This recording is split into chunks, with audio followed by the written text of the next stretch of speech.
Assalamualaikum warahmatullahi wabarakatuh. Kami dari kelompok 3 yang beranggotakan Septiara Monika BP 18110043 dan Nur Fadila BP 18110070 akan mempresentasikan mengenai PSAK 103 akuntansi salam.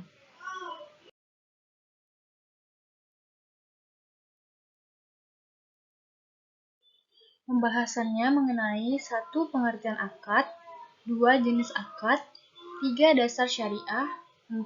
Perlakuan akuntansi PSAK 103, 5. Anggota tim, dan 6. Penutup.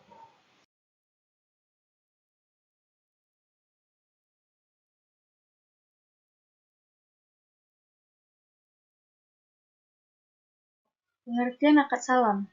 Salam berasal dari kata as-salaf yang artinya pendahuluan karena pemesanan barang menyerahkan uangnya di muka. Salam dapat didefinisikan sebagai transaksi atau akad jual-beli di mana barang yang diperjualbelikan belum ada ketika transaksi dilakukan, dan pembelian melakukan pembayaran di muka sedangkan penyerahan barang baru dilakukan kemudian harinya.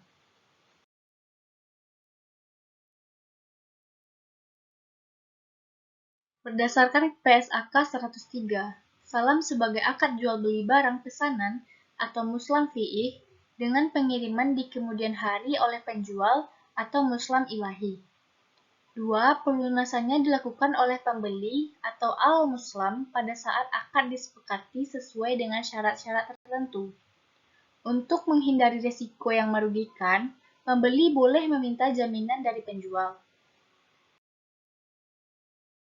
Contoh sederhananya, pembeli memesan beras tipe IR 64 sebanyak 2 ton seharga 5.000 per kilogram dan diserahkan 4 bulan ke depan atau pada waktu panen. Pembayaran atas pesanan ini dilakukan di muka.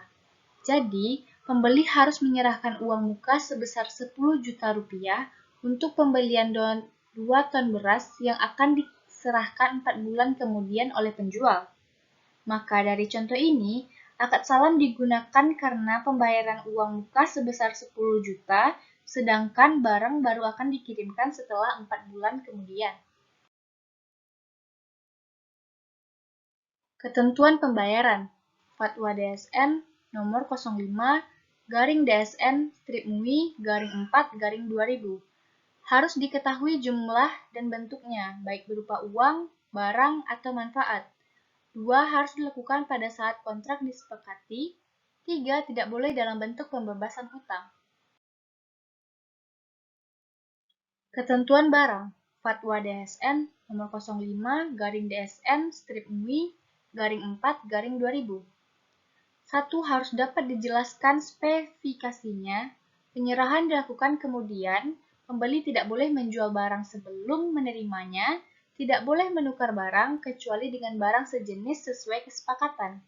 2. Dalam akad salam, apabila barang yang dikirim tidak sesuai dengan ketentuan yang telah disepakati, maka pembeli boleh melakukan khiyar, yaitu memilih melanjutkan transaksi atau dibatalkan. Jenis-jenis akad salam terbagi dua, yaitu salam langsung dan salam paralel. Yang pertama, salam langsung yang pengertiannya yaitu transaksi jual beli di mana barang yang diperjualbelikan belum ada ketika transaksi dilakukan, dan pembeli melakukan pembayaran di muka, sedangkan penyerahan barang baru dilakukan di kemudian hari. Yang kedua, salam paralel.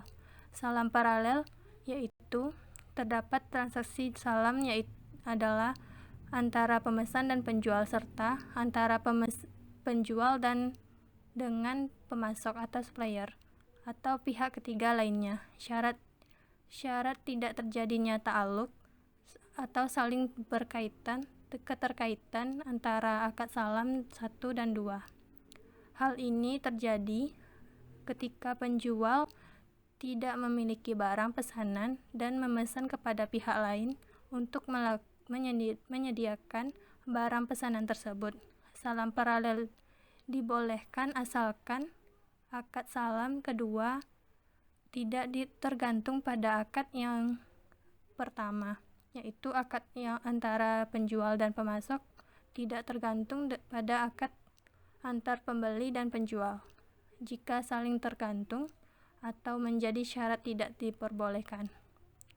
Beberapa ulama kontemporer tidak membolehkan transaksi salam paralel, terutama jika perdagangan dan transaksi semacam itu dilakukan secara terus-menerus karena dapat menjurus kepada riba.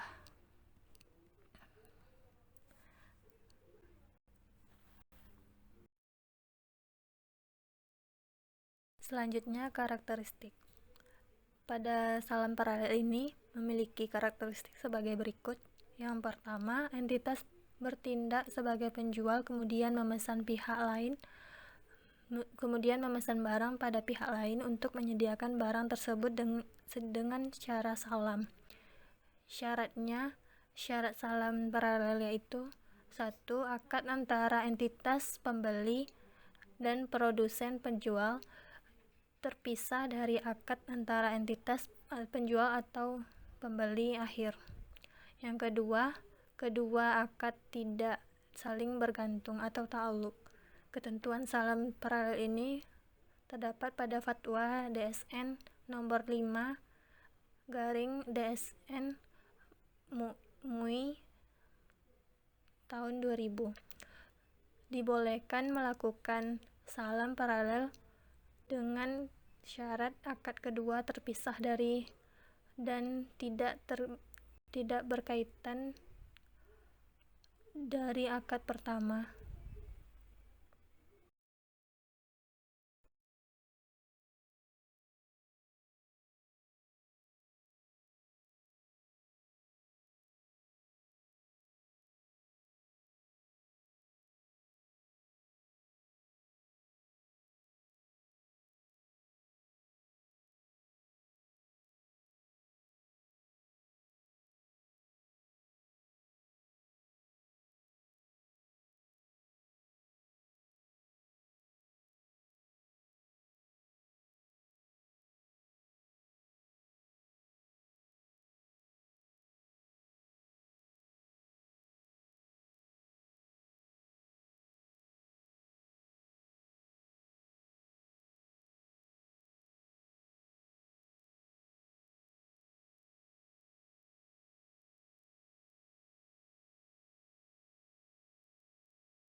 Selanjutnya, rukun dan ketentuan akad salam. Yang pertama, rukun salam ada 3, yaitu pelaku yang terdiri penjual atau muslam alaih dan pembeli atau muslam.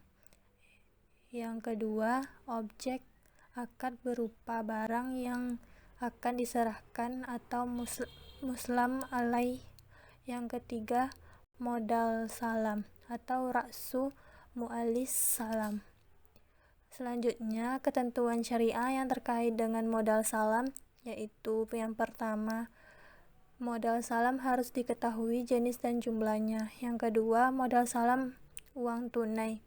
Para ulama berbeda pendapat masalah bolehnya pembayaran dalam bentuk aset perdagangan. Beberapa ulama menganggapnya boleh. Yang ketiga, modal salam diserahkan ketika akad berlangsung. Tidak boleh utang atau merupakan pelunasan piutang. Hal ini adalah untuk mencegah praktik riba melalui mekanisme salam. Selanjutnya, ketentuan syariah pada barang salam yaitu 1. Barang tersebut harus dapat dibedakan atau didefinisikan, mempunyai spesifikasi dan karakteristik yang jelas, kualitas, jenis, ukuran, dan lainnya sebagainya, sehingga tidak ada garar. Yang kedua, barang tersebut harus dapat dikuantifikasi atau ditakar atau ditimbang. Yang ketiga, waktu penyerahan barang harus jelas, tidak harus tanggal tertentu, boleh juga dalam kurun waktu tertentu. Misalnya, dalam waktu 6 bulan atau musim panen, disesuaikan dengan kemungkinan yang tersedianya barang yang dipesan. Hal tersebut diperlukan untuk mencegah garar atau ketidakpastian. Harus ada pada waktu yang ditentukan. Yang keempat, barang tidak harus ada di tangan penjual, tetapi harus ada pada waktu yang ditentukan. Yang kelima, apabila barang yang dipesan tidak ada pada waktu yang ditentukan, maka akan menjadi fasak atau rusak, dan pembeli dapat memilih apakah menunggu sampai dengan barang yang dipesan tersedia atau membatalkan akad sehingga penjual harus mengembalikan dana yang telah diterima. Yang keenam, apabila barang yang dikirim cacat atau tidak sesuai dengan yang disepakati dalam akad, maka pembeli boleh melakukan khiyar atau memilih untuk menerima atau menolak. Kalau pilihan menolak, maka penjual memiliki utang untuk dapat diselesaikan dengan pengembalian dana atau menyerahkan produk yang sesuai dengan akad. Yang ketujuh, apabila barang yang dikirim memiliki kualitas yang lebih baik, maka penjual tidak boleh meminta tambahan pembayaran, dan hal ini dianggap sebagai pelayanan kepuasan pelanggan. Yang kedelapan, apabila barang yang dikirim kualitasnya lebih rendah, pembeli boleh memilih menolak atau menerimanya.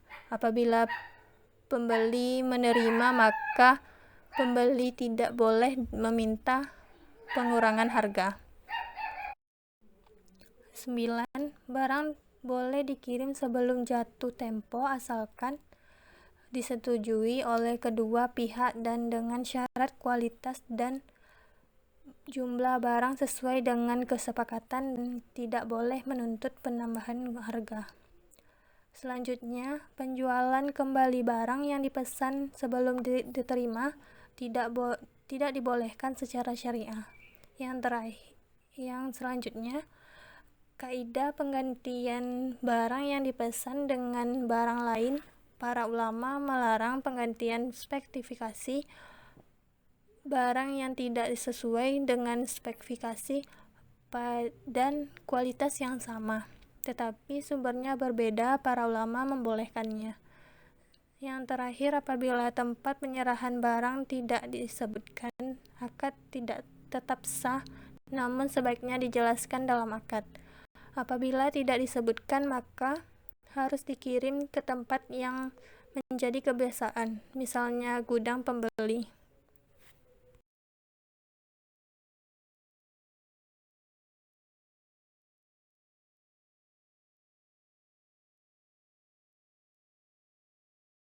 Selanjutnya, penyebab berakhirnya akad salam.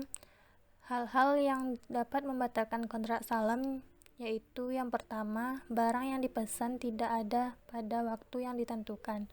Yang kedua, barang yang dikirim cacat atau tidak sesuai dengan yang disepakati dalam akad. Yang ketiga, barang yang dikirim kualitasnya lebih rendah dan pembeli memilih menolak untuk membatalkan akad. Selanjutnya, barang yang dikirim kualitasnya tidak sesuai dengan akad, tetapi pembeli menerimanya. Selanjutnya, yang terakhir, barang diterima.